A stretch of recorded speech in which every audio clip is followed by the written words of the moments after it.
Hello, everybody. Hello, hello, hello. Yep. I'm just, well, as you see what the post is, I'm gonna talk about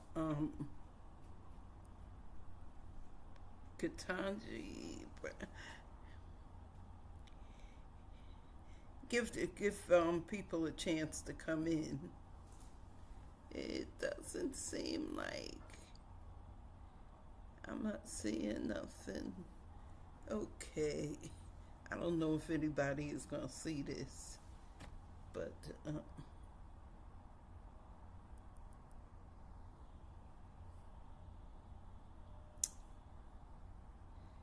this is not what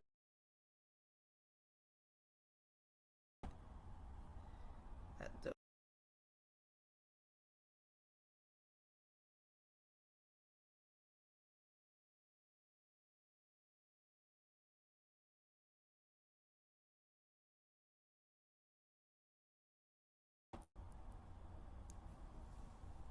I'm going to, I think I'm going to be, it's showtime. Oh, no, we haven't gone. Go live.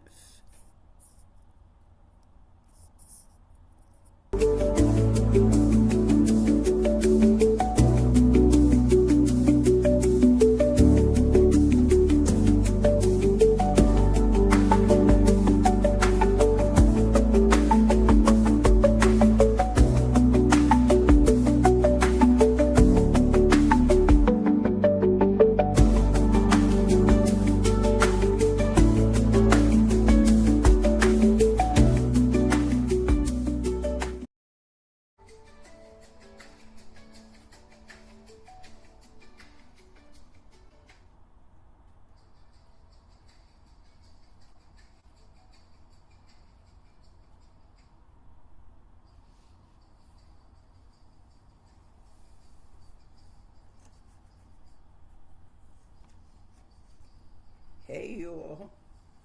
How's everybody doing? How's everybody doing? Hey, y'all. How's everybody doing? Oh, I haven't been on here. Oh, hello, everyone. Nice seeing you. Um, I'm going to speak about something. Give a few more people a chance to come in. I'm glad to see you. Glad to see everybody in. It's nice to have somebody to talk to. Um, I have a channel. It's called Newsflash, formerly Things Worth Knowing, and it's on YouTube. And if you like what you hear tonight, what I have to speak on, if you'd like, I'd appreciate it if you would like and subscribe to my channel, which is Newsflash, formerly Things Worth Knowing, at BIGGIRL underscore 72. I would appreciate it if you like and subscribe to my channel. I'm going to give a few more people a chance, a couple more minutes to come in. How's everybody doing tonight? Um, how are things going? How's the weather where you are? Because, boy, it got cold. It took a while for it to do it, but it got cold. We had snow flurries today. So the weather is, you know, the weather is, woof, it's getting cold. Cold weather is not my favorite. It's not my favorite thing. But anyway, glad to see you people here. Hello, Hunter Lee, Brian, I don't know if your name is Brian Blair or Blair Brian, but hello, how are you?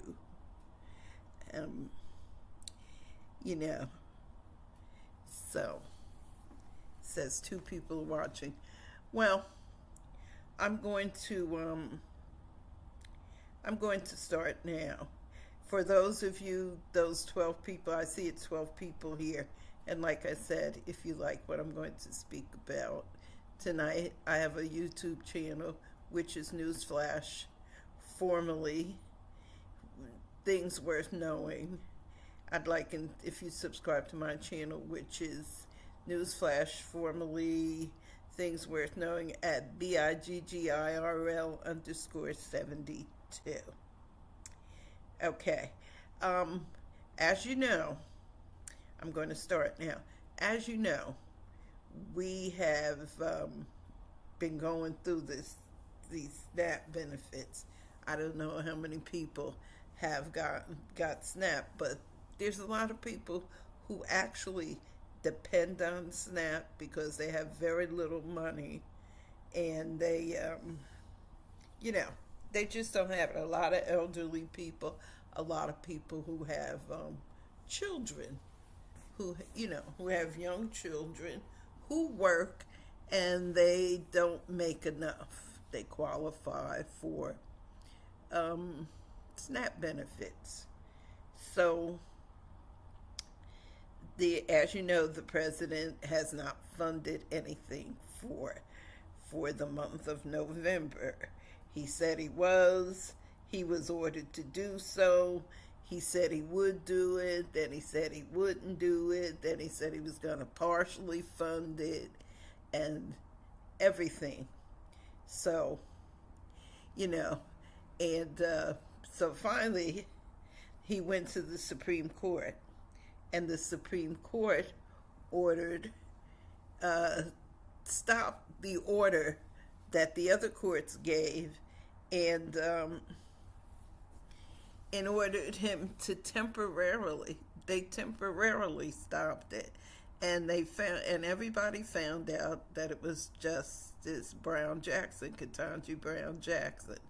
Once they found out it was her who did it, they were wondering why she did it. And there's an attorney, Michael Popak, who is with the part of the MeidasTouch news network, independent news network, and they tell us things that aren't normally, you don't see in mainstream media anymore, because mainstream media has bowed down to President Trump. And anyway, so I'm going to let everybody listen who comes in and listens to Michael Popak, who is an attorney, explain of why she did it, because everybody was like, why would she do that? Like, people are trying to make it seem like she has taken, that she is siding with Trump. But there was, according to Michael Popak, when you listen to it, you'll understand what's going on with it. So I hope you like it, and if you have any questions, feel free to ask it. Put it in the comments section, and it's going to be interesting, because when I heard it, I was like, okay, that makes sense. It really makes sense that the way when he'll explain it. So for the few who are here, I'm going to play it now. Let me see something. Okay.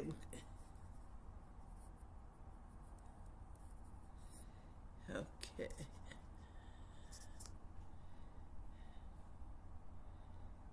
Let's see. Share. Okay. Okay. So you should be okay. Wait a minute. Let me go back. View something.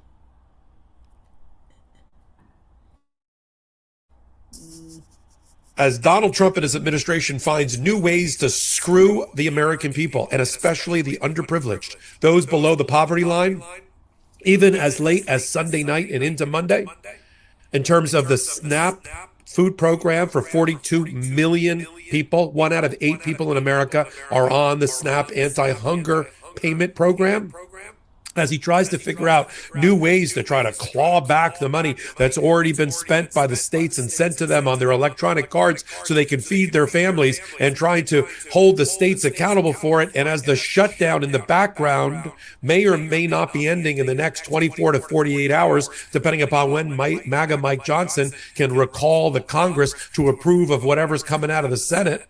As all that's going on, we've got in breaking news, the First Circuit Court of Appeals has issued its order that Ketanji Brown Jackson so masterfully set up from her perch on the United States Supreme Court.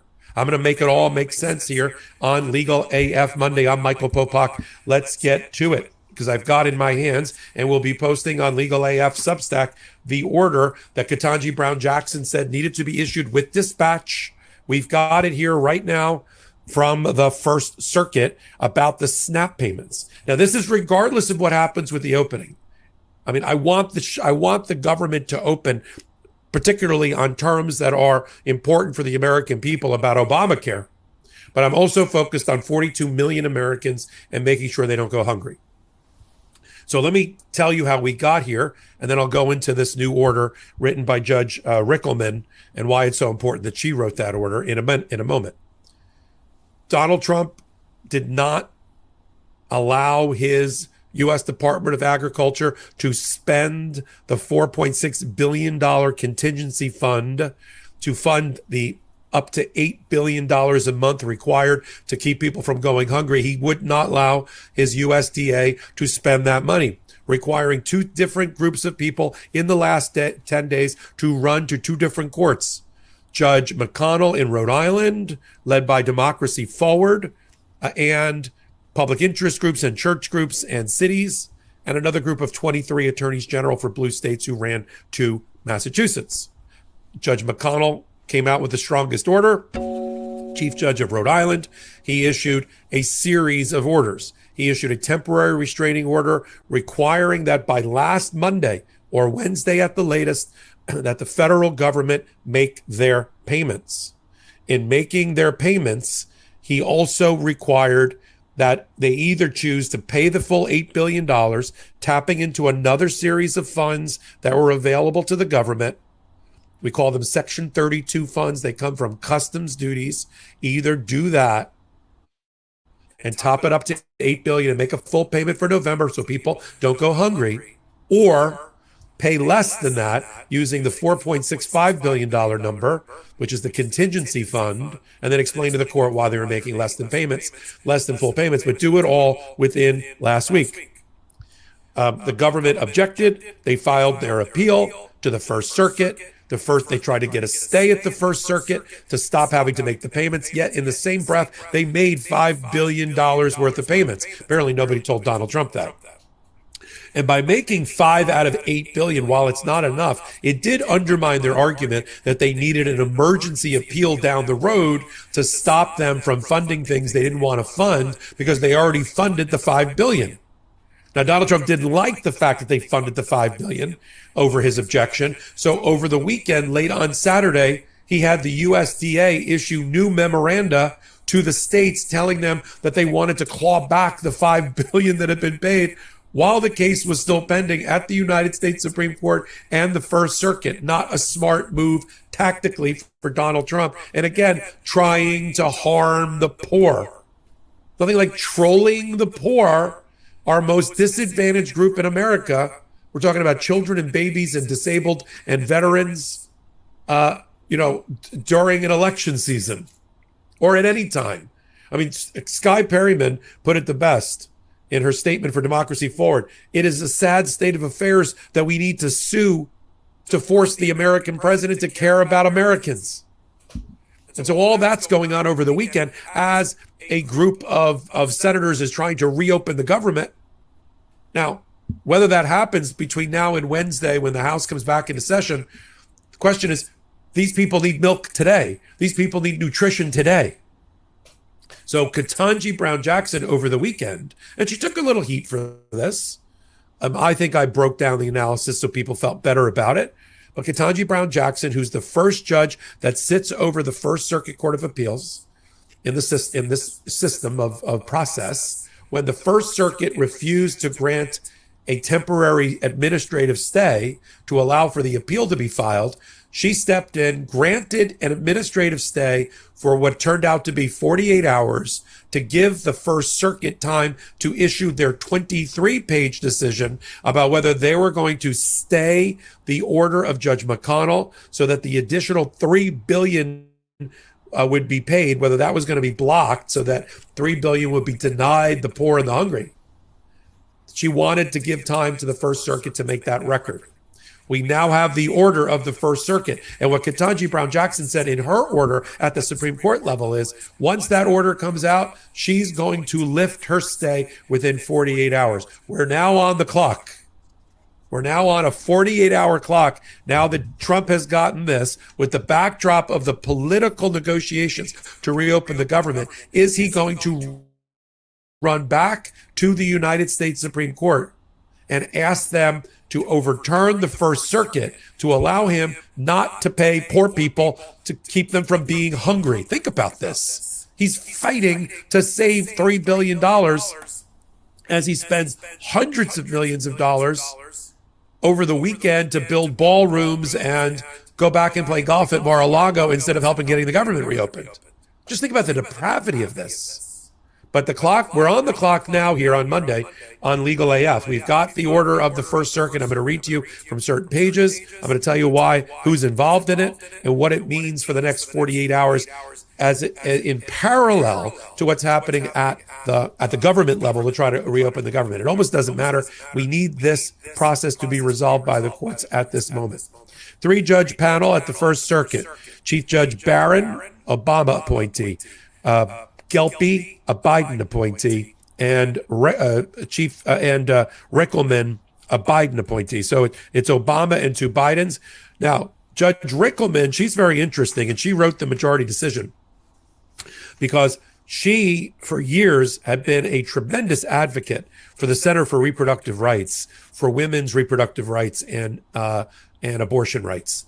Then she got on the bench and went right to the First Circuit Court of Appeals. So she knows about depravity. She knows about this administration and Donald Trump. She fought hard against them for years as an advocate, as a senior litigation counsel for the Center for Reproductive Rights. Here's what she writes here on in her order. Let's start with the amount of people that are involved. 42 million people. 1 out of every 8 Americans, she wrote, use monthly benefits from the Federal Supplemental Nutrition Assistance Program to buy food for themselves and their family. Then she goes through a series of orders in October through November that took away the right to tap into the contingency funds that were at about $5 billion or so because Trump told them to. That doesn't even account the 3 or 4 changed positions over this past weekend, which left SNAP recipients reeling. Could you imagine waking up or checking your account hourly to determine whether you had enough money to feed your family? The emotional distress caused by Donald Trump. Here's what Judge Rickleman for the 3-0 voted majority says on page 5. For low-income Americans, SNAP is a vital bulwark against hunger and food insecurity. Access to food is, of course, a basic human need. Further, food security is a critical factor in health and well-being, the ability to stay in a stable housing, and children's physical and educational development. I mean, there's 14 million children who get these benefits. Without SNAP, tens of millions would go hungry, the first among a cascade of other health and financial harms that would befall those forced to go without enough food, particularly in the month leading up to winter. Thanksgiving. So then you go to page 18 of her order. And the order, of course, refuses to stay Judge McConnell's order that they come up with the additional $3 billion and make that payment post haste. She says for the majority on page 18 that effectively the government made a series of errors in their position taking, and she chastises them and tells them this is why you're losing. To begin with, she says on 18, we emphasize what the parties do not dispute. The government agrees that it can use the contingency funds to provide partial November SNAP benefits, despite its initial position that those funds were inaccessible. She points out that even though they told Judge McConnell they can't make the payment, they paid out $5 billion in hours. Indeed, in its state papers to us, the government requests a stay only to the extent that the district court's orders require USDA to expend funds beyond the SNAP contingency fund. See, this is the fight over the $3 billion, not the first $5 billion. And the judge thinks that's very, very telling. She also says the other fund they can tap, Section 32, which comes from custom receipts, has $23 billion in it. So they could take out the $3 billion, leave the child nutrition fund intact effectively, but fully fund SNAP payments for some of the same overlapping group of people. And so at the end of the order, she reminds the Trump administration something that they seem to have forgotten on page 23. She's citing a case from the Supreme Court.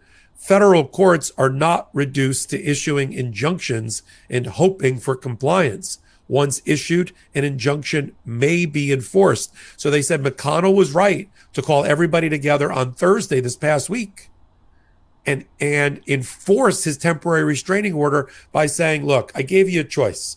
Pay the $4.65 billion out of the $8 billion that's needed, and then tell me why you're holding back on the remainder, and I'll tell you whether that's arbitrary and capricious. Because if it's arbitrary and capricious, I'm going to force you to pay the full $3 billion.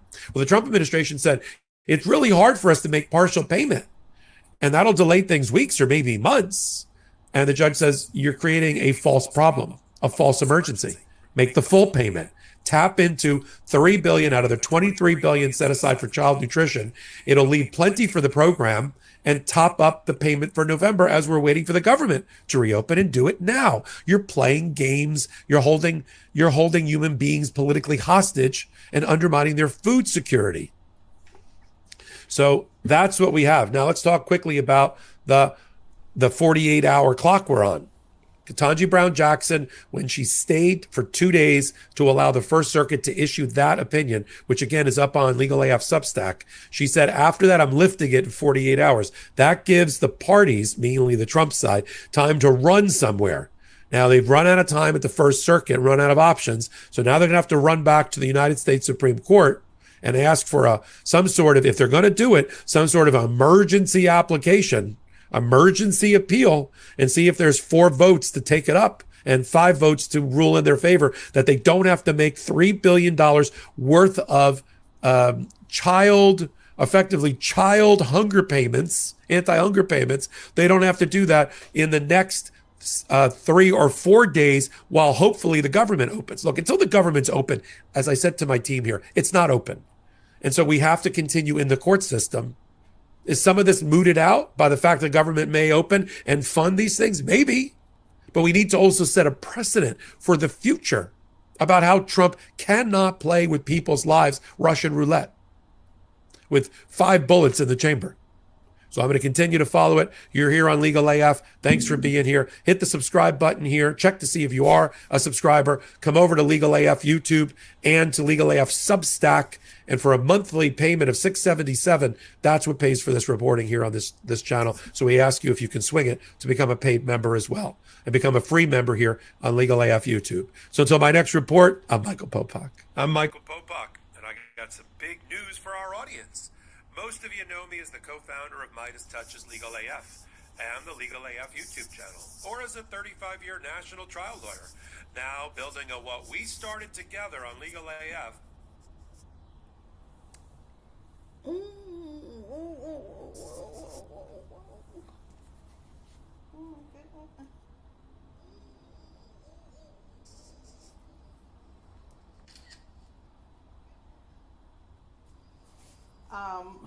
Well, I guess you heard everything.